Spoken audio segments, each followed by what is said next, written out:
सो MST CET versus boards का preparation है sir, कैसे करें, पहले क्या करें, एमएसटी सीईटी पे ध्यान दें या फिर बोर्ड्स पे ध्यान दें। देखो मैं तुम लोगों को ना बहुत ज़्यादा डिटेल्ड एनालिसिस से बताने वाला हूँ। देखो दोनों का अप्रोच ही डिफरेंट है पहली बात तो। ओके, तो हर पॉइंट को डिस्कस करेंगे।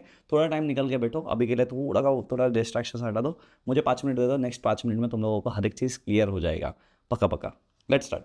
सो देखो पहली बात तो ना तुम लोगों को पता होना चाहिए कि देखो डिफरेंस क्या है। ओके, अब देखो पहली बात, एमएसटी सीईटी या फिर एचएससी बोर्ड का किसका भी प्रिपरेशन कर रहे हो, तो पहले तुम लोगों को करना क्या है, पहले ना एग्जाम के टाइप्स को समझ लेते हो। देखो दोनों का एग्जाम टाइप, इसका सब्जेक्टिव होता है और इसका ऑब्जेक्टिव होता है। MST CET is objective, right.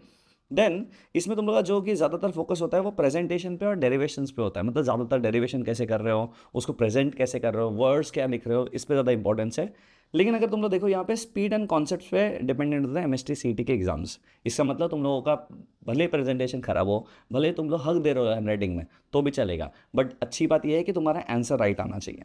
Then इसमें टाइम जो है पर क्वेश्चन बहुत ज़्यादा मिलता है हम लोगों को बोर्ड्स में ऑब्वियसली, लेकिन यहाँ पे बहुत ज़्यादा कम आंसर्स को टाइम मिलता है। वो टाइम मैनेजमेंट भी आने वाला है वीडियो में, तो स्किप मत करना वीडियो को। ओके, वहाँ तक देखो। देन कैलकुलेशन जो लेंथ होता है बच्चों, इसका लॉन्गर होता है, इसका शॉर्ट एंड सिंपल होता है। इसमें अप्रॉक्सीमेट ही करना होता है हम लोगों को यूजुअली, और ट्रिक लगा के भी आंसर्स आ जाते हैं। और क्या ट्रिक्स होना चाहिए वो चैप्टर वाइज में डिस्कस करने वाला हूँ, तो टेंशन लेने की बात नहीं है। इसमें डायग्राम्स मैंडेटरी होते हैं बच्चा, हर डायग्राम तुमको बनाना ही है। डेरिवेशंस करने तो डायग्राम आना ही चाहिए, न्यूमेरिकल्स करो तो डायग्राम बनाओ। ओके, तो उससे कॉन्सेप्चुअल क्लैरिटी मिलती है। यहाँ पे तुम लोगों को कोई रिक्वायरमेंट एज सच नहीं है। तो देखो सीईटी थोड़ा ईजियर ऑप्शन पड़ जाता है एज कम्पेयर टू बोर्ड, जिसमें लिखना कम होता है। हम जैसे आलसी लोगों के लिए सीईटी अच्छा है, बट सीईटी के लिए क्या बोर्ड जरूरी है, डिस्कस करेंगे। देखो बोर्ड्स में क्या चाहिए, फुल डेरिवेशन आना चाहिए, स्टेप वाइज न्यूमेरिकल्स आना चाहिए, स्टेप बाय स्टेप पे जाना है भाई। एंड देन नीट डायग्राम्स आने चाहिए, डेफिनेशन थियरी का रट्टा रटाया पूरा सेक्शन होना चाहिए। तो जो रोड लर्निंग करते हैं बच्चे, उनके लिए तो भाई बोर्ड्स में स्कोर करना बहुत ज़्यादा अच्छी चीज़ है। अब तो उन्होंने देखा रहेगा बहुत सारे बच्चे सीईटी में बहुत अच्छा स्कोर करते हैं, बट बोर्ड्स में बेसिक क्राइटेरिया को क्रॉस नहीं कर पाते हैं। तो रीज़न ये है। तो थोड़ा सा रोड लर्निंग तुम लोग को भी आना चाहिए, ये मैं बोलूँगा। थोड़ा डेरिवेशन प्रैक्टिस करोगे तो हो जाएगा। एमएसटी सीईटी में एकदम उल्टा, इसमें तुम लोगों को कॉन्सेप्चुअल क्लैरिटी तो चाहिए, साथ में फॉर्मूला हर जगह पे एप्लीकेशन करना आना चाहिए कि ये फॉर्मूला है तो इस कंडीशन में कैसे अप्लाई होगा। सेम टू सेम छापना नहीं है।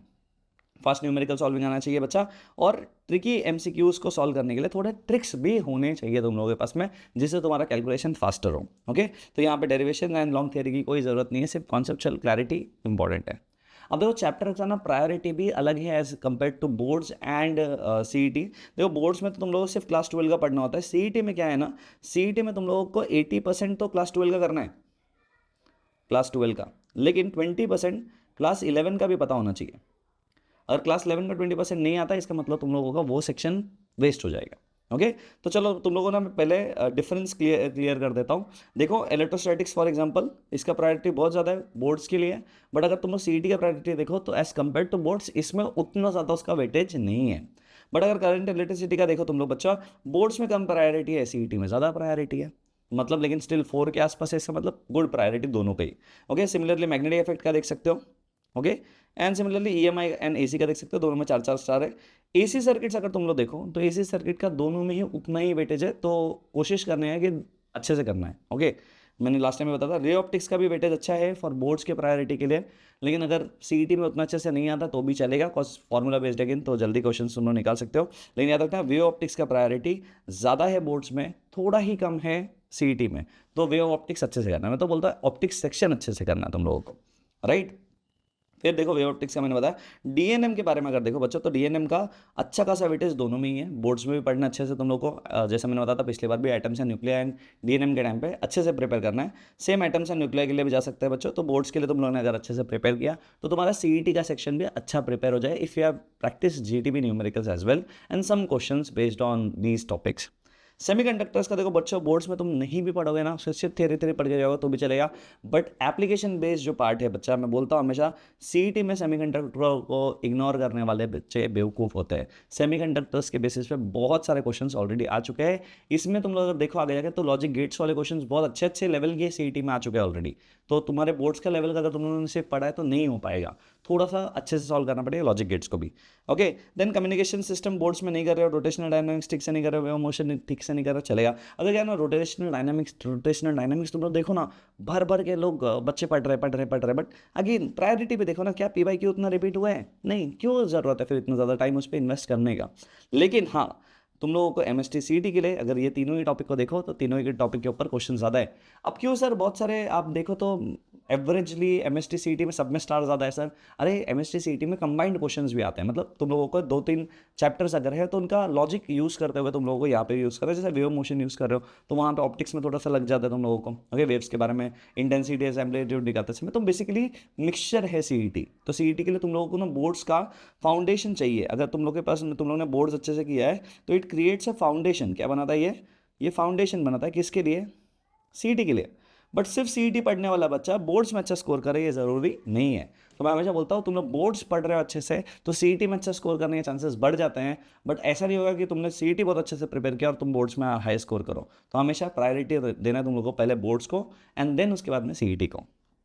अब देखो सबसे पहले कैसे करना है मैं तुम लोगों को शॉर्ट देता हूँ। फाउंडेशन क्रिएट किसका करना बोला मैंने? बोर्ड्स का करना है, राइट। तो एक पेज पे एक डेरिवेशन होना चाहिए, ओके। 5 न्यूमेरिकल्स कम से कम उसके आसपास के क्वेश्चन सॉल्व होने चाहिए एंड जो भी डेफिनेशन है उसको रिवाइज करना है। तो मैंने बोला थोड़ा सा ये this is towards rote learning, okay, and this is towards conceptual knowledge. तो ये कॉन्सेप्ट की तरफ है, राइट। तो पहले तो देखो हर जो भी फॉर्मूलाज तुम लोगों के पास है उसको एमसीक्यूज में कन्वर्ट करो। देन प्रैक्टिस कम से कम करना है 30 से 40 एमसीक्यू। कम से कम बोल रहा हूँ एक चैप्टर से। मैं तो हमेशा टारगेट देता हूँ 100 क्वेश्चंस का from each chapters. PYQ he solve करोगे तो भी चलेगा।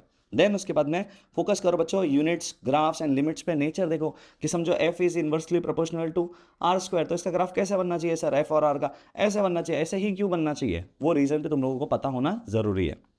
ओके, सो सिमिलरली मैंने बोला बोर्ड्स का प्रिपरेशन करोगे तो ऑटोमेटिकली सीईटी का बेस तुम्हारा बन जाएगा। लेकिन बोर्ड्स के प्रिपरेशन सीईटी सॉल्व नहीं होगा। सीईटी के लिए तुम लोगों को पीवाईक्यू सेशंस लेने पड़ेंगे, कुछ मॉडल टेस्ट सॉल्व करने पड़ेंगे। अगर इफ़ यू वांट कि सीईटी का भी मैं तुम्हारे लिए गाइड बना दूँ तो तुम लोग वो भी कमेंट में लिख के बता सकते हो, ठीक है। अब टाइम मैनेजमेंट याद रखना, बोर्ड्स में तुम लोगों को पर क्वेश्चन 3 मिनट से ज़्यादा मिलता है, लेकिन इसमें तुम लोगों को 1 मिनट से भी कम क्वेश्चन का टाइम मिलता है सीईटी में। और इसमें एक्यूरेसी ज़्यादा होना चाहिए स्पीड से। स्पीड कम रहेगा चलेगा, कॉस्ट टाइम अपने पास ज़्यादा है, बट एक्यूरेसी ज़्यादा होनी चाहिए। यहाँ पे अपन को स्पीड भी चाहिए, एक्यूरेसी भी चाहिए, इसलिए बोलता है अप्रॉक्सीमेट करने की कोशिश किया करो। यहाँ पे पार्शियल मार्क्स मिलते हैं। अगर तुमने डेरिवेशन किया है, इधर मिला इधर मिला इधर नहीं मिला तो पार्शियल मार्क्स मिलेगा, बट इसमें एक बार मार्क्स गया तो गया, इसमें कोई पार्शियल मार्क्स मिलता नहीं है। तो सीईटी में तुम लोगों को बहुत ज़्यादा सोच समझ के स्टेप्स उठाने पड़ते हैं। तो आई होप ये चीज़ें क्लियर हो गई होगी। कुछ भी डाउट होगा तुम लोग कमेंट बॉक्स में लिख देना यार, मैं हर चीज़ के ऊपर वीडियो बना के तुम लोगों को बता दूंगा। Bye bye, take care. और हाँ, एक चीज़ इंपॉर्टेंट है, अगर तुमने यहाँ तक वीडियो देखा है तो मेरे हिसाब से तुम लोगों को वीडियो अच्छा लगा होगा। अगर अच्छा लगा तो लाइक कर देना, शेयर कर देना अपने फ्रेंड्स के साथ में, और चैनल को सब्सक्राइब भी कर लेना। Bye bye, take care.